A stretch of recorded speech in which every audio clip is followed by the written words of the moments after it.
દાખલા નંબર 11 આગલા દાખલા જેવો જ છે એટલે વિદ્યાર્થી મિત્રો ફટાફટ જરા ધ્યાન આપજો, થોડું સ્પીડમાં સમજાવું છું. જો અહીંયા વાત કરે છે જુદી જુદી સાંદ્રતા આપેલી છે વિદ્યાર્થી મિત્રો 4 વખત. ઓકે, તો અહીંયા પેલા તો વિકલનીય વેગનું સમીકરણ હું r બરાબર લખી દઉં છું k ઇન્ટુ a ની વિદ્યાર્થી મિત્રો પ્રક્રિયાક્રમ x છે, b નો પ્રક્રિયાક્રમ વિદ્યાર્થી મિત્રો y છે. ઓકે, તો તમને ખબર હશે તો આમાં વેગ અચળાંક નક્કી કરવાનો છે.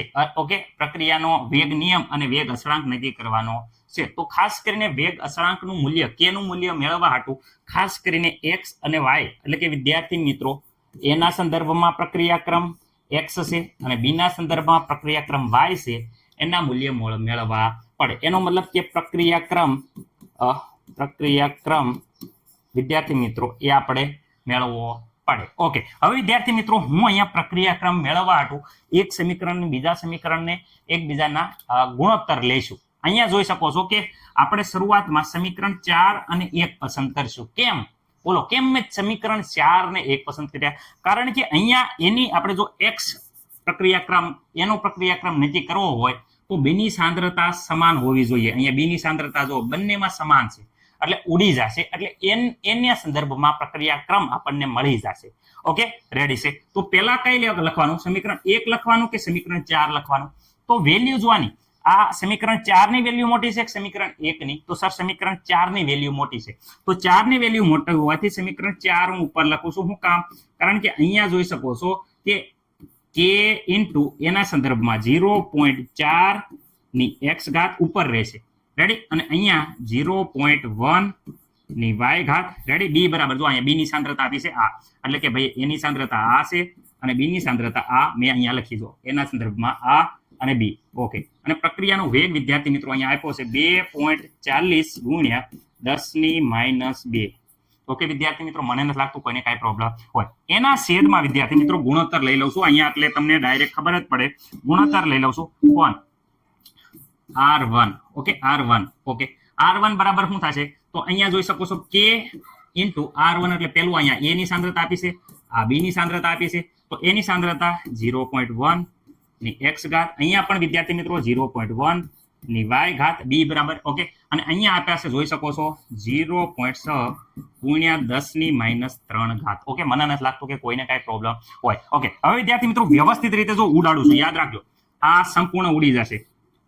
Okay, ready? હા, બાકી અહીંયા k ઉડી જાય છે એ પણ તમને કહેવાનું રહ્યું. ઓકે, તો વિદ્યાર્થી મિત્રો અહીંયા જે વસ્તુ વધે છે, અહીંયા વધ્યા છે 0.4 છેદમાં 0.1 અને સંપૂર્ણ અહીંયા x તો સંપૂર્ણની x ઘાત. ઓકે, અને અહીંયા વિદ્યાર્થી મિત્રો 24, અહીંયા વ્યવસ્થિત રીતે એક ઘાત અને આપી દીધું -3, તો અહીંયા 24 ના છેદમાં 6 થઈ જશે, એટલે અહીંયા જોઈ શકો છો 624 થાય છે. તો વિદ્યાર્થી મિત્રો અહીંયા વ્યવસ્થિત રીતે ભાગાકાર કરશો તો આનો જવાબ આવશે 4. ઓકે, અહીંયા વિદ્યાર્થી મિત્રો વ્યવસ્થિત રીતે પોઈન્ટમાં ભાગાકાર કરશો તો અહીંયા 4 ની વિદ્યાર્થી મિત્રો x ઘાત અહીંયા બરાબર 4 આયા.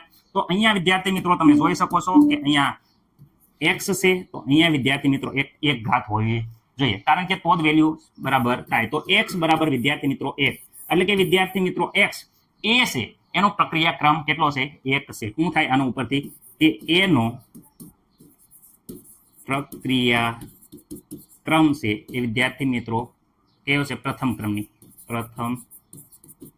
ક્રમ છે. Okay, ready? એકદમ કમ્પ્લીટ સર, અમને તો મજા આવી ગઈ, એકદમ વ્યવસ્થિત રીતે ખબર પડી ગઈ. ઓકે, હવે વિદ્યાર્થી મિત્રો આ જ રીતે આપણે આગળ બીના સંદર્ભમાં પ્રક્રિયાક્રમ છે એ વિદ્યાર્થી મિત્રો હવે આપણે નક્કી કરશું. રેડી? બીના સંદર્ભમાં તમે જોઈ શકો છો કે કયું તમને લાગે છે સમીકરણ સરખું હોય તો જો a ની વેલ્યુ ઉડાડવાની થશે, એટલે કે વિદ્યાર્થી મિત્રો આ કોષ્ટકમાં તમે અહીંયા જોઈ શકો છો કે a ની વેલ્યુ ક્યાં સમાન છે? જો અહીંયા a ની વેલ્યુ સમાન છે. ઓકે, તો અહીંયા વિદ્યાર્થી મિત્રો આ કોષ્ટકમાં આપણે હવે પછી કયા આ અને આ બંને સમીકરણનો ગુણોત્તર લઈશું, એની વેલ્યુ ઉડાડી દઈશું એટલે b ની કિંમત રહેશે. ઓકે, આમાં ઉપર કયું સમીકરણ લખશું અને નીચે કયું સમીકરણ લખશું કયો? તો કારણ કે ઉપર સમીકરણ વિદ્યાર્થી મિત્રો આ લખવાનું રહેશે. રેડી? કારણ કે વધારે વેલ્યુ છે એટલે આ ઉપર લખવાનું રહેશે અને આ સમીકરણ છે એ નીચે લખવાનું રહેશે. તો ચલો સમીકરણ નંબર 3 વાત કરીએ તો r3 ready is equal to શું છે બોલો? અહીંયા રહ્યું k. ચલો k. ઓકે, અહીંયા a બરાબર તો વિદ્યાર્થી મિત્રો અહીંયા જોઈ શકો છો a બરાબર કેટલા છે? 0.3 ની x ઘાત. અહીંયા વિદ્યાર્થી મિત્રો જોઈ શકો છો 0.4 ની y ઘાત ઇઝ ઇક્વલ ટુ અહીંયા જોઈ શકો છો 2.88 ગુણ્યા 10⁻1 ઓકે મને નથી કોઈને લાગતું કોઈને કઈ પ્રોબ્લેમ સમીકરણ નંબર 2 એને નીચે લખશું જો આ ગુણોત્તર લઈશું ઓકે શેના વડે સમીકરણ 2 વડે તો R2 તમને બધાને ખબર છે કે અહીંયા જોઈ શકો છો કે 0.3 ની x ઘાત અહીંયા જોઈ શકો છો 0.2 ની y ઘાત ઓકે આ બીજું ઓકે તો એની આરે જોઈ શકો છો કે અહીંયા 7.2 ગુણ્યા 10⁻2 ઘાત ઓકે વિદ્યાર્થી મિત્રો વ્યવસ્થિત રીતે અહીંયા તમે છેદ ઉડાડશો તો અહીંયા જોઈ શકો છો કે અહીંયા k ઉડી જાય 0.3x 0.3x ઉડી જશે રેડી તો અહીંયા વિદ્યાર્થી મિત્રો કંઈક આ પ્રકારે રહેશે જરા ધ્યાનથી જુઓ અહીંયા ઉપર વિદ્યાર્થી મિત્રો 0.4 અને નીચે વિદ્યાર્થી મિત્રો 0.2 અને અહીંયા y તો આપણે બંનેની y ઘાત કરી દઈએ છીએ અને આ બાજુ વિદ્યાર્થી મિત્રો 2.88 ગુણ્યા 10⁻1 ઘાત અને અહીંયા 72 ગુણ્યા 10⁻2 ઘાત ચલો અહીંયા વિદ્યાર્થી મિત્રો વ્યવસ્થિત રીતે તમે સાદુરૂપ આપશો તો અહીંયા 2 ની y ઘાત થઈ જશે ઓકે અને આ બાજુ વિદ્યાર્થી મિત્રો તમે વ્યવસ્થિત રીતે જો સાદુરૂપ આપશો તો વિદ્યાર્થી મિત્રો આખો પોઈન્ટ ને બધું આપણે કાઢતા અહીંયા વધે છે 4 રેડી વિદ્યાર્થી મિત્રો એપ્રોક્સિમેટલી તમારે આ વેલ્યુ આવી જશે હવે વિદ્યાર્થી મિત્રો અહીંયા y બરાબર જોઈ શકો છો કે અહીંયા 2 છે તો અહીંયા 4 એટલે 2 નો આપણે 4 હોય એટલે આપણે અહીંયા 2 નો કરીએ કે વર્ગ રેડી 4 બરાબર તો શું લખીએ કે 2 નો સ્ક્વેર તો અહીંયા વિદ્યાર્થી મિત્રો તમે 2 અને ઉપર y બરાબર તમે જોઈ શકો છો કે y બરાબર ડાયરેક્ટ 2 આવે છે કારણ કે જોઈ શકો છો અહીંયા y તો વિદ્યાર્થી મિત્રો અહીંયા આવે છે 2 અને છેદમાં અહીંયા જોઈ શકો છો કે અહીંયા 2 નો સ્ક્વેર ઓકે તો મતલબ y બરાબર 2 થાય છે એટલે કે y છે એ બીજા ક્રમની પ્રક્રિયા છે એનો મતલબ એમ થાય છે કે b છે જે આપેલું છે કોણ કે b નો પ્રક્રિયા ક્રમ એ કયા છે દ્વિતીય ક્રમની છે ઓકે વિદ્યાર્થી મિત્રો મને નથી લાગતું કે કોઈને કઈ પ્રોબ્લેમ હોય ઓકે રેડી હજી આ દાખલો પત્યો નથી જરા જોઈ લેજો જે બાકી છે પણ આગળ લઈએ છીએ આપણે